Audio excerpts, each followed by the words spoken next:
ব্রাহ্মণবাড়িয়া জেলার কসবা থানার ঐতিহ্যবাহী গোপীনাথপুর গ্রামের উত্তরপাড়া মরহুম কাজী ইসমাইল ভূঁইয়া এবং মরহুম হাজী হুসনে আরা বেগমের স্মরণে ইফতার ও দোয়া মাহফিল অনুষ্ঠিত হয়।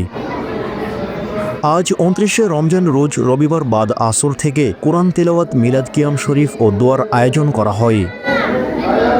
গোপীনাথপুর উত্তরপাড়া আবু বকর সিদ্দিক রাদিয়াল্লাহু তাআলা আনহু জামে মসজিদের সম্মানিত সভাপতি মরহুম কাজী ইসমাইল ভূঁইয়া এবং মরহুম হাজী হুসনে আরা বেগমের সুযোগ্য বড় সন্তান বিশিষ্ট শিল্পপতি ও দানবীর মোহাম্মদ মোফাজ্জল হোসেন ভূঁইয়ার নেতৃত্বে ইফতার ও বিশাল দোয়া এবং মিলাদ কিয়াম শরীফের আয়োজন করা হয়।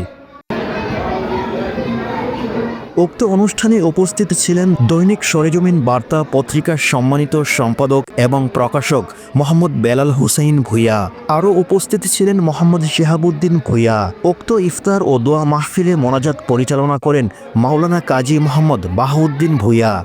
উক্ত অনুষ্ঠানে ইফতার হিসেবে সুস্বাদু গরুর তেহারি, শরবত ও জিলাপি দেওয়া হয়।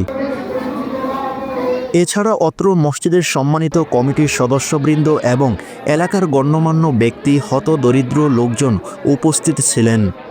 উক্ত দোয়া, মিলাদ ও কিয়াম শরীফের অনুষ্ঠানে মরহুম কাজী ইসমাইল ভূঁইয়া এবং মরহুম হাজী হুসনে আরা বেগমের রুহের আত্মার মাগফিরাত এবং সারা দুনিয়ার মুসলিম উম্মাহর জন্য দোয়া করা হয়।